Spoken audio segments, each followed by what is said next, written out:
The midlife identity collapse no one wants to talk about. Hello, I am Dr. K. Paul Stoller, and for many women entering perimenopause, typically between ages 38 and 45, though it can vary, something unsettling begins to happen. It's not just hormonal change, it's an identity crisis. She may be a wife, she may be a mother, but internally she feels that none of those roles represent who she really is. And that feeling can be terrifying. For many women, identity was quietly built on youth, desirability, and being chosen. In their 20s and early 30s, attention was abundant, compliments, pursuit, validation. Each interaction delivered dopamine. Each glance reinforced worth. That feedback loop became the foundation of her self-identity. But time cracks that foundation. At home, she is now habituated to her husband or long-term partner. Oxytocin has dropped. Novelty is gone.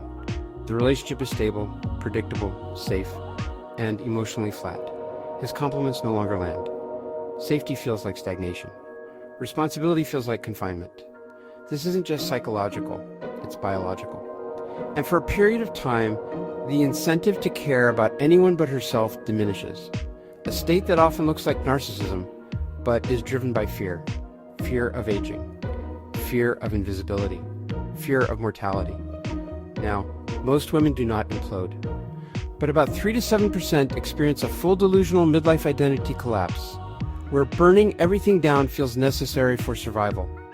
In her mind, destroying her marriage and family becomes the price of reclaiming life itself.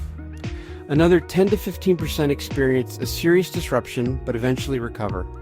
That means nearly 1/4 of women will pass through some version of this storm. That's not rare, that's cultural. Listen carefully to the language. I just want to feel alive. So and so makes me feel alive. Not feeling alive implies feeling dead. Ironically, this entire crisis is driven by fear of death.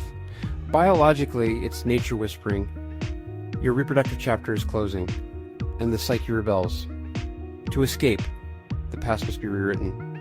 Every memory of the relationship is filtered until the partner becomes the villain, because she needs to feel like the survivor. When she says, I was never happy, I never really loved you.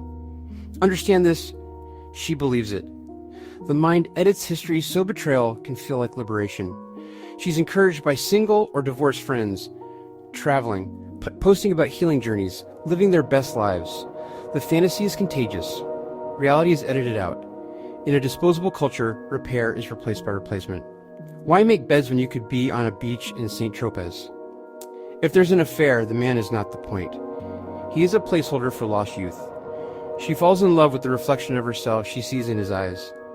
That's why the soulmate relationship collapses in 6 months. Dopamine drops, oxytocin fades, and clarity returns. If it returns at all, it's too late. This fear of death, rising from the primal unconscious, can turn the apple of your eye into a stranger overnight.